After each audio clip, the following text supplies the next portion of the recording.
Welcome to this powerful, emotional, and deeply inspiring story of one of the most iconic car brands in the world, BMW. This is not just a business story. This is a story of war, failure, struggle, reinvention, and global success. This is a story of a company that was once banned from building engines, but came back stronger than ever. A company that was once on the edge of collapse, but rose to become a symbol of power, luxury, and engineering excellence. BMW is not just a car brand. It's a dream. It's a lifestyle. It's a global symbol of victory through pain. This story will teach you about history, success, innovation, and the power of never giving up. And it will also help you improve your English, because everything is told in easy, clear, and beginner-friendly language, perfect for listening practice, storytelling, and real-world vocabulary. So if you're learning English, or if you're searching for a story that will inspire you, educate you, and change the way you see failure, watch this video till the end, because this is the real full story of BMW. From warplanes to luxury cars, from ashes to empire, from nothing to global domination. And remember, subscribe to this channel if you want more powerful stories that improve your English and your life. Now let's begin. Chapter 1. The Beginning. Before BMW was born. Let's go back to the late 1800s, to a time before BMW even existed. At that time, Germany was going through massive industrial growth. New factories, machines, and technologies were being built every day. The world was changing, fast, but nobody knew that one of the most powerful car companies in history was about to be born. Not from cars, not even from roads, but from the sky. The original name of BMW was not BMW. It all began in 1913, when a brilliant engineer named Karl Rapp started a company in Munich, Germany, called Rapp Motorenwerke. He was not building cars. He was building airplane engines. Germany needed powerful engines to compete in the First World War, and Rapp's company became a major supplier. His engines were strong, reliable, and fast. Exactly what German aircraft needed. But Rapp was not alone. In the same city, another mechanical genius named Gustav Otto was also building aircraft engines under the name Otto Flugmaschinenfabrik. Yes, the Otto family. He was the son of Nikolaus Otto, the man who invented the four-stroke internal combustion engine. These two men, Karl Rapp and Gustav Otto, were building the future of flight. But after years of separate growth and changes, something massive happened. In 1916, their companies were merged together to form a new company, Bayerische Flugzeugwerke AG, or BFW for short. And then, just 1 year later, in 1917, this company changed its name. The new name was BMW, Bayerische Motorenwerke, which means Bavarian Motor Works. The logo they chose? It was a blue and white circle, inspired by the flag of Bavaria, the state in Germany where it was founded, and many people believe it also represents a spinning airplane propeller. BMW was born. But still, they weren't building cars. They were building airplane engines. And they were doing it extremely well. By the time World War I was fully in motion, BMW had become a key part of the German military supply system. Their engines were known for their performance and power in the sky. One of their most famous early engines was the BMW 3A, built in 1917, a six-cylinder inline engine used in German fighter planes. It was powerful enough to fly high without losing strength, a huge advantage in aerial combat.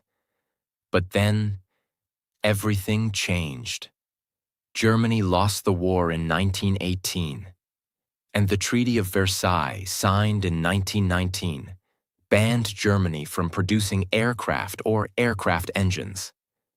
This meant BMW, a company born to build airplane engines, was now illegal in its own industry. They were crushed. Their purpose was gone. Their market was gone. Their product was banned. This was their first near-death moment. But BMW did not give up. After being banned from aircraft engine production, BMW had two choices. 1.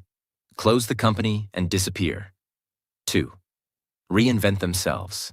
They chose the second. In 1923, they built something new. It was a motorcycle, the BMW R32. This was a breakthrough. It had a flat twin boxer engine, shaft drive, and the unique horizontal cylinder design that BMW bikes are still famous for today. It was beautiful, strong, fast, and reliable. And just like that, BMW moved from air to road. Their motorcycles became popular across Germany and Europe. They were seen as premium, high-quality machines. In just a few years, BMW was once again profitable, respected, and growing. But they were not done. There was one more step to complete the transformation: building cars. First BMW car. In 1928, BMW made a bold move. They bought a company called Fahrzeugfabrik Eisenach, which was already building small cars under the name Dixie. BMW took the design of the Dixie, based on a license from the Austin 7 in England, and improved it. The result? The BMW 3/15. This was BMW's first car. It was small, affordable, and successful. It wasn't a luxury machine yet, but it proved something very important. BMW could build cars, and people would buy them. But just as BMW began to find its identity on the road, the world around it changed again. In the most brutal way. The year was 1933. Germany was changing, politically, socially, and dangerously.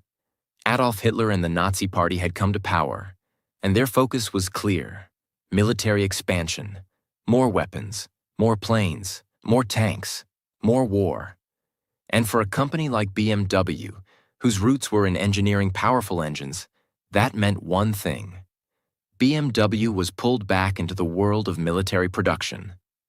As World War II began, the German military turned to BMW once again. Not for cars, not for motorcycles, but for airplane engines. BMW had the knowledge. They had the engineers. They had the factories. And Germany had no time to waste. BMW became one of the main producers of aircraft engines for the Nazi war machine. Some of their most powerful engines included the BMW 801, used in the famous Focke-Wulf FW-190 fighter plane. BMW 003, one of the world's first jet engines, used in the Messerschmitt Me 262, the first jet-powered fighter aircraft in history. Yes, BMW was literally helping build the future of flight, with advanced engine technology far ahead of its time. But that also meant they were building weapons of war. Here's a truth that must be told honestly. During World War II, as BMW increased its military production, the German government, under the Nazi regime, began using forced labor. Tens of thousands of people, including prisoners of war, concentration camp victims, and foreign civilians, were forced to work in BMW factories under horrible, inhuman conditions. These were innocent people, often treated like machines, not humans. They were hungry, scared, beaten, and had no choice. And yes, BMW was part of that system. This is a painful truth in BMW's history, and the company has later acknowledged this dark past. In fact, BMW's own historians and researchers have published detailed reports about this, and the company has supported projects and foundations to remember the victims and make sure this never happens again. But it's important to understand, success stories are not always clean. Real history is full of mistakes, pain, and truth, and BMW's survival came at a terrible cost during the war. In 1945, World War II ended. Germany had lost, and the price of that loss was absolute destruction. When Allied forces, especially the US and UK, bombed German industrial areas, BMW's factories were targeted. Their Munich plant, the heart of BMW, was heavily damaged by air raids. Their Eisenach plant, where they built cars, ended up on the other side of the new post-war border. In East Germany, under Soviet control, BMW lost everything. They lost their factories, their workers, their car production, their engine business, their brand image. Worse than that? The Allied Control Council, which governed Germany after the war, banned BMW from producing anything mechanical. No planes, no engines, no motorcycles, no cars. They were completely frozen. For 3 years, from 1945 to 1948, BMW was legally banned from doing what it was born to do. Can you imagine that? A company that once made cutting-edge jet engines, now reduced to nothing. They had to find other ways to survive. So what did BMW do? They started making cooking pots. Yes, cooking pots. And bicycles and household items.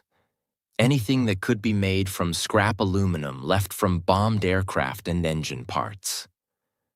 They even made farm tools and kitchen equipment. It was not glamorous. It was not profitable. But it kept a few people employed, and it kept the name alive.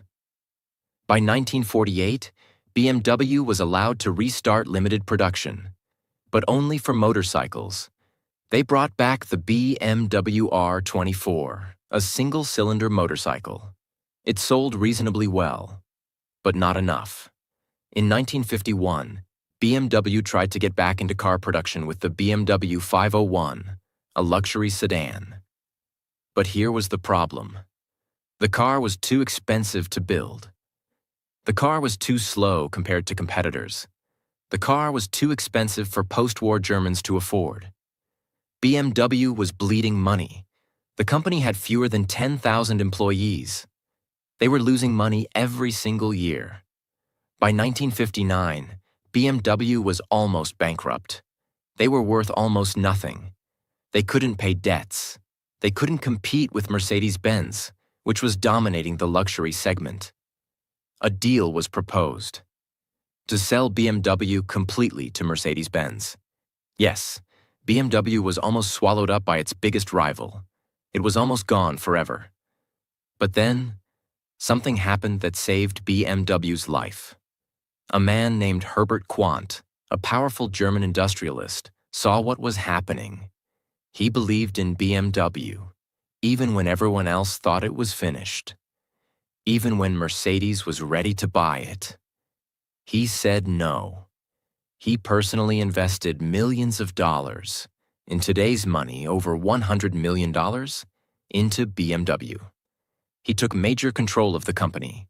He restructured the debt, changed the strategy, and saved BMW from collapse. Because of Herbert Quandt, BMW remained independent. BMW survived. BMW had a second chance. This was BMW's turning point. After 2 wars, after being banned, after financial failure, BMW was still standing. But survival is not the same as success. Chapter 2. Reinvention. The ultimate driving machine is born. By 1960, BMW had no strong product lineup, no luxury image, no brand identity. Its only recognizable product was its motorcycles. Still reliable, but not profitable enough to carry the whole company. They had just avoided being swallowed by Mercedes, but they were still seen as small, confused, and financially weak. If they wanted to survive, BMW needed to do three things. 1. Build a car that people loved. 2. Stand for something powerful. 3. Create a long-term vision. And that's where the revolution began. In 1961, at the Frankfurt Motor Show, BMW revealed something totally new. A car called the BMW 1500. It was part of what would become known as the Neue Klasse, which means new class in German. Why was this car so special? Because it was the perfect combination of everything BMW wanted to become. Stylish, but not flashy. Compact, but powerful. Comfortable, but sporty. Affordable, but premium. The 1500 had a 4-cylinder engine, modern design, independent suspension, disc brakes, and could reach 90 miles per hour, 145 kilometers per hour. Very impressive at that time. It had enough space for families, enough power for enthusiasts, and enough soul for people to feel connected. And it worked. The BMW 1500 was an instant hit. Between 1962 and 1972, BMW sold over 300,000 units of the Neue Klasse cars, including the 1500, 1600, 1800, and 2000 models. That might not sound huge today, but at the time, it was life-saving.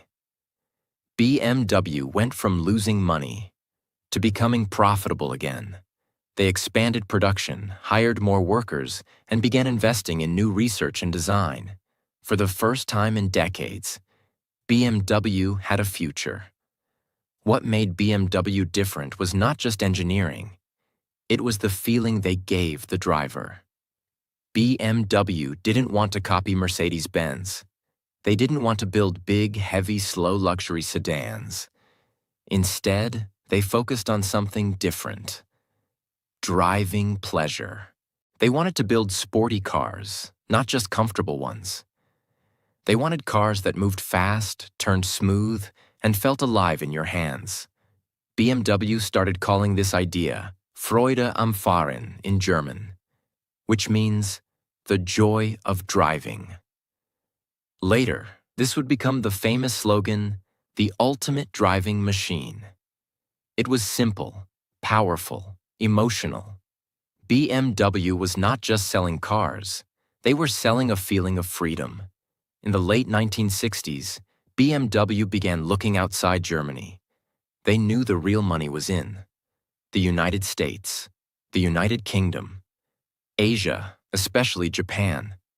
So they began building new partnerships and distribution networks.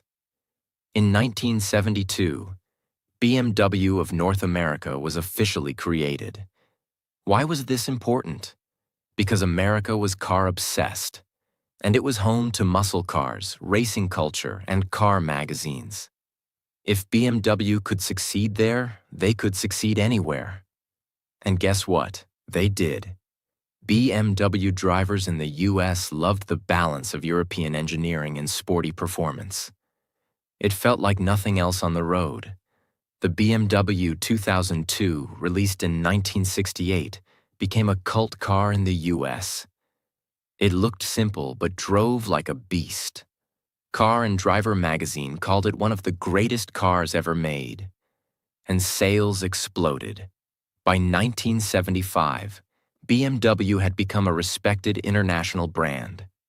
In 1973, BMW completed its new global headquarters in Munich, Germany.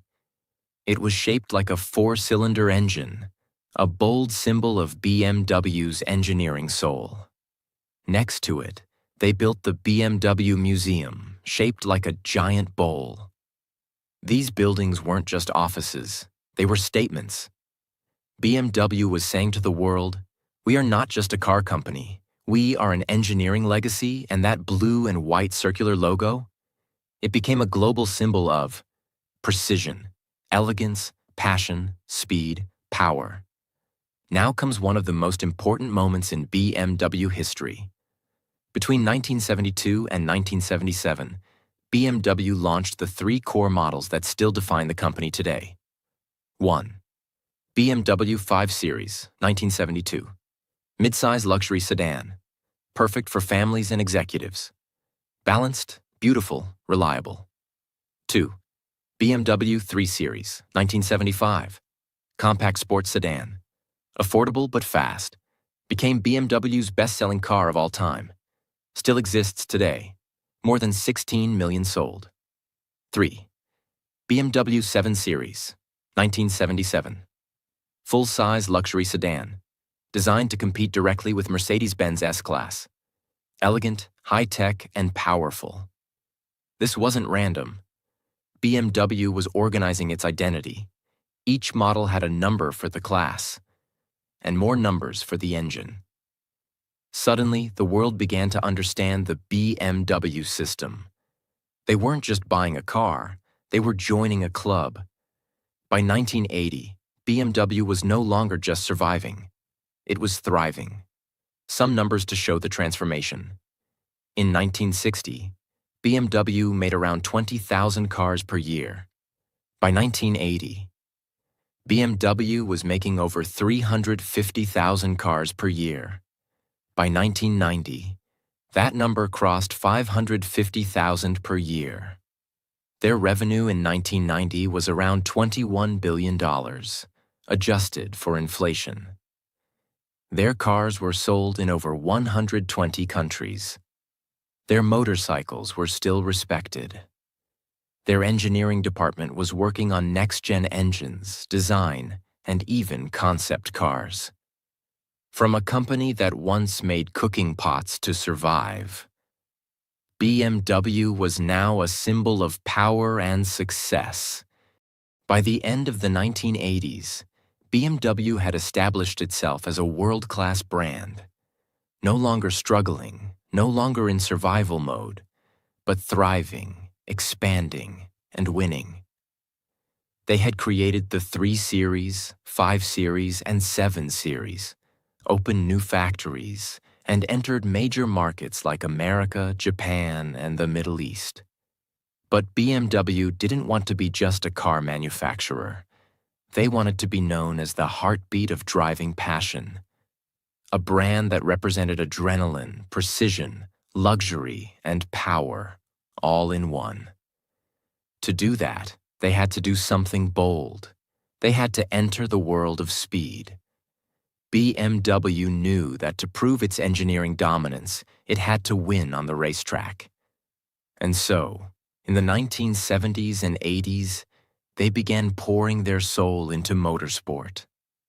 This wasn't just a branding move. It was a technological investment. Because what happens on the racetrack pushes the limits of innovation. Their engines were tested at 300 kilometers per hour. Their brakes melted under pressure, and their designs were pushed through brutal wind tunnels. The most famous racing creation of that time? BMW M1 1978, a mid-engine sports car, designed by Giorgetto Giugiaro, one of the greatest car designers in history. 277 horsepower. Top speed, 162 miles per hour, 260 kilometers per hour. Built for Group 4 and Group 5 racing. This car was fast, low, aggressive, and unlike anything BMW had ever made. It wasn't just a race car. It was the birth of a new era. In 1972, BMW had quietly formed a special team, BMW Motorsport GmbH. This was a secret squad of engineers, designers, and racers. Their mission? To take regular BMW cars and turn them into beasts. In the years that followed, this team would create the legendary BMW M3, BMW M5, BMW M6, and eventually the M8. These were not just fast cars. They were weapons. They were luxury with fire in the veins. They became the dream cars of a generation. Let's break it down. In 1986, BMW introduced the first M3 E30. This car shocked the world. It had 2.3-liter inline-4 engine, lightweight body, a screaming high-rev engine sound, track-ready suspension, a 0 to 60 miles per hour time of just 6.7 seconds, which was super fast in the 1980s. But what made the M3 legendary wasn't just speed. It was balance. You could drive it on the track and then take it to the grocery store. It was a car that made you feel like a racing driver even if you were just going to work. It won multiple world championships, dominated touring car racing, and built a cult following that continues to this day. By the time the next generation M3 E36 came out in the 1990s, BMW had already sold over 200,000 units of M-series cars, generating over $10 billion in revenue. And they weren't done.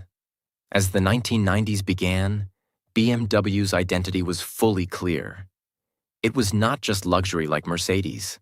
It was not just technology like Audi.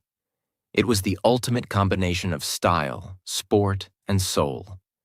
Celebrities started driving BMWs. Musicians mentioned BMW in their lyrics. Entrepreneurs chose the 3 Series as their first luxury car. The 7 Series became the car of choice for diplomats and CEOs. Every BMW model became a statement. The 5 Series meant, "I've made it in life." The 3 Series Coupe meant, "I'm young, rich, and fast." The M5 meant, "I want a supercar in a suit." Even movies got involved.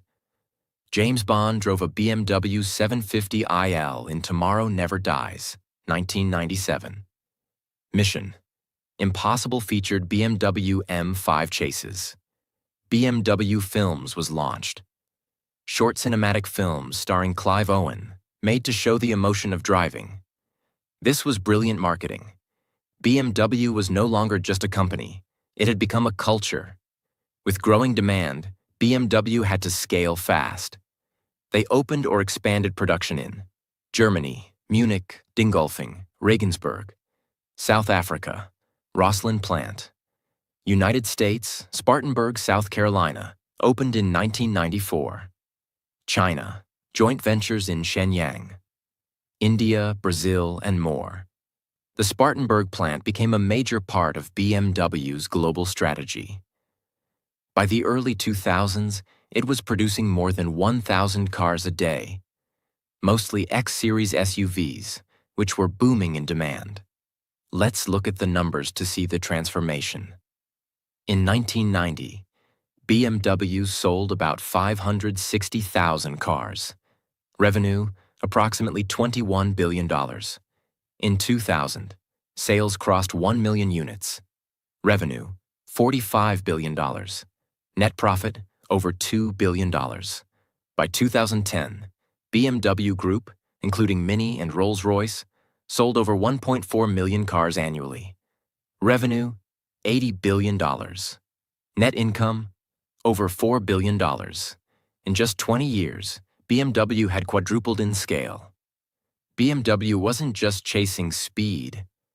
They also focused on safety, engineering precision, technology, comfort, sustainability. They introduced features like iDrive, a touchscreen plus dial controller system, heads-up display, adaptive cruise control, run-flat tires, active steering. And all of this came without losing performance. This balance is what made BMW a different beast. Even before the world went electric, BMW began planning for the next era. In 2011, they announced the BMW i brand, their line of electric and plug-in hybrid vehicles. Their first model, BMW i3, launched 2013. A small, futuristic electric city car, made with carbon fiber reinforced plastic, lightweight, designed for sustainability. Followed by BMW i8, a plug-in hybrid sports car, futuristic design, a symbol of what cars could be. BMW was now preparing for a future where speed and sustainability could coexist. Chapter 3: The Age of Challenge. BMW versus the future. In the early 2000s, a new player entered the automotive world: Tesla, led by Elon Musk. At first, traditional companies like BMW didn't take it too seriously. Tesla was small, American, and only made electric cars, which many people still thought were weak, boring, or impractical. But Tesla had something powerful: vision. They weren't just making cars. They were building a movement: clean energy, innovation, and disruption. By 2012, the Tesla Model S arrived. It was luxurious, silent, fast, and ran 300+ miles on a single charge. And suddenly, people started asking, why should I buy a BMW if I can get a Tesla? This was the first time in decades that BMW faced a real threat to its image. Not from Mercedes, not from Audi, but from an outsider. Governments around the world were also changing their laws. Countries like Germany, France, Norway, UK, China began announcing future bans on gasoline and diesel engines. Some said no petrol cars after 2035. Others pushed for 100% EV by 2040. BMW's success had always been built on the internal combustion engine, that deep, powerful roar that made people fall in love with driving. Now the world was saying, turn off that engine or die. This wasn't just a marketing challenge. This was a complete transformation of identity. BMW had to make a decision. Do they go fully electric and leave behind 100 years of engine mastery? Or do they fight back and hold on to tradition? The answer was complicated. Instead of copying Tesla completely, BMW launched a new strategy called the power of choice.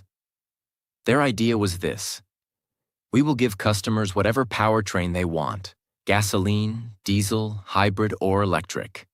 We won't force them. We will offer everything. This sounded smart. BMW started building flexible platforms, meaning the same car could be built with either a gas engine or an electric motor. They began launching new EVs and plug-in hybrids: BMW 330e plug-in hybrid, BMW X5 xDrive 45e, BMW iX3, BMW i4 electric sedan, BMW iX fully electric SUV. These cars were good, elegant, fast, luxurious, and technologically advanced. But there was a problem. They didn't feel revolutionary. They felt like BMWs with batteries, not futuristic visions.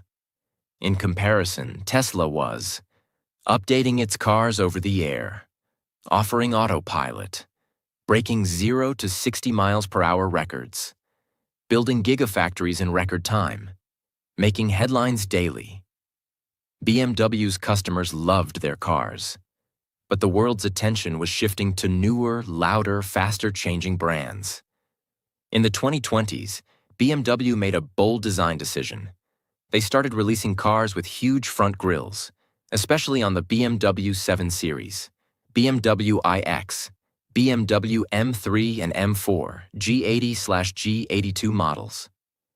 Traditionally, BMW had a kidney grille, elegant, sporty, compact. But now it was huge, vertical, and extremely bold. The internet reacted immediately, and not in a good way. Car fans called it ugly, too aggressive, a design mistake, ruined face of BMW.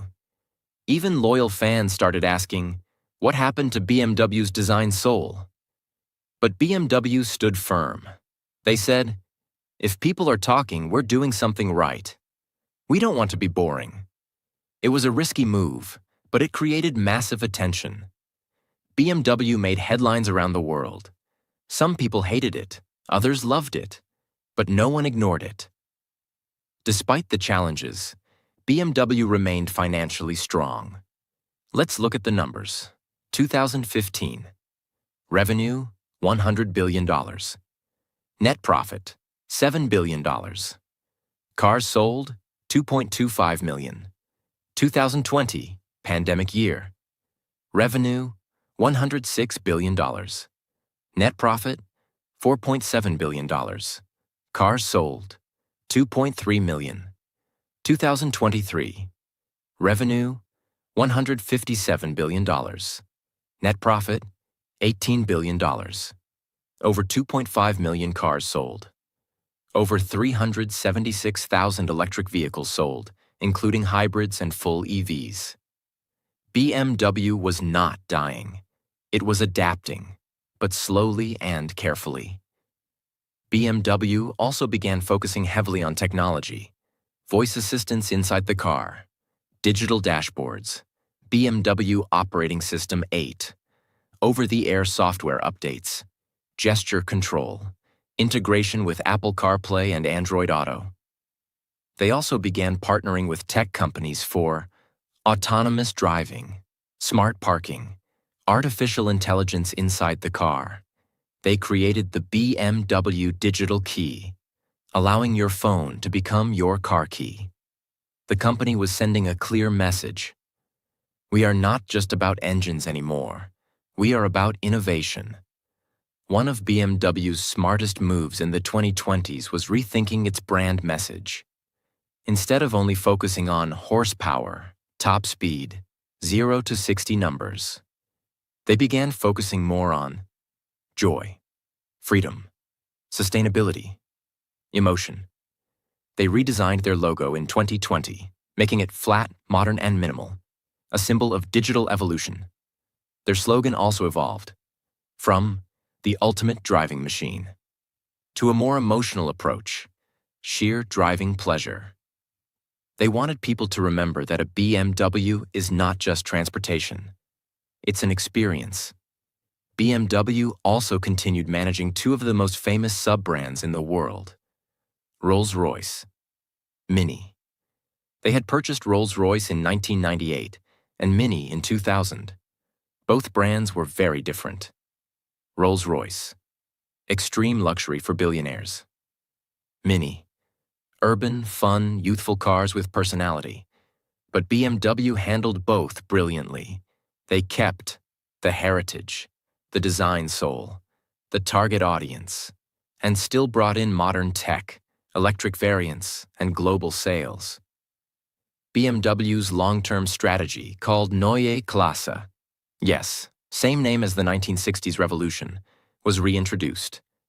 This time it stands for fully electric platforms, radical design innovation, circular economy, recycling sustainability, zero emissions, high digital experience. By 2030, BMW plans 50% of all sales to be electric, all Mini and Rolls-Royce models to be fully electric, all factories to be carbon neutral. They also committed over $100 billion for EV development and battery factories. Chapter 4. Legacy, Love, and the Unstoppable Soul of BMW. As BMW entered the 2020s, it stood at the edge of a new era. Not just a new chapter in design, or new technologies, or new electric ambitions, but a new kind of challenge. To stay human in a world becoming more machine. To stay emotional in a time becoming more digital. To stay BMW in a world trying to change what cars mean. Because BMW's story has never been just about building cars. It has always been about something much deeper. You see, when someone buys a BMW, they're not just buying a machine. They're buying confidence, movement, dreams, power that listens, and sometimes the proof that they made it. Ask any passionate BMW driver and they'll tell you, when I sit behind that steering wheel, I feel alive. There's a reason the brand has survived. 2 world wars, economic collapse, legal bans, near bankruptcy, global competition, technological revolutions, and the biggest transformation in car history, electricity. No matter what happened, BMW kept moving, and so did the people who loved it. BMW is the car for the person who doesn't want to show off but wants to feel something, doesn't just drive but lives behind the wheel, doesn't need the fastest 0 to 60 time, but loves how the car hugs the road, wants a car that isn't just smart, but also speaks to the heart. That's why for millions of people, their first BMW is unforgettable. Maybe it was an old 3 Series. Maybe it was a hand-me-down from their father. Maybe it was a second-hand car they saved up years for. Maybe it was the reward they gave themselves after building a business. But it meant something. It wasn't about leather seats. It was about that first morning drive, the first turn, the way the engine whispered, "You're not just going to work today. You're alive." BMW's journey is one of the most powerful business lessons in human history. Here's what it teaches us. 1. You can be reborn more than once. BMW was almost destroyed multiple times. In 1919, when Germany was banned from making planes. In 1945, after their factories were bombed. In 1959, when they were nearly bought by Mercedes. In the 2010s, when Tesla stole the spotlight. But every time, BMW didn't cry. They rebuilt, reimagined, and rose again. In life and business, you will fall. That doesn't mean you're finished. It means you're ready to transform. 2. Don't be afraid to change. BMW didn't say, "We're just an engine company."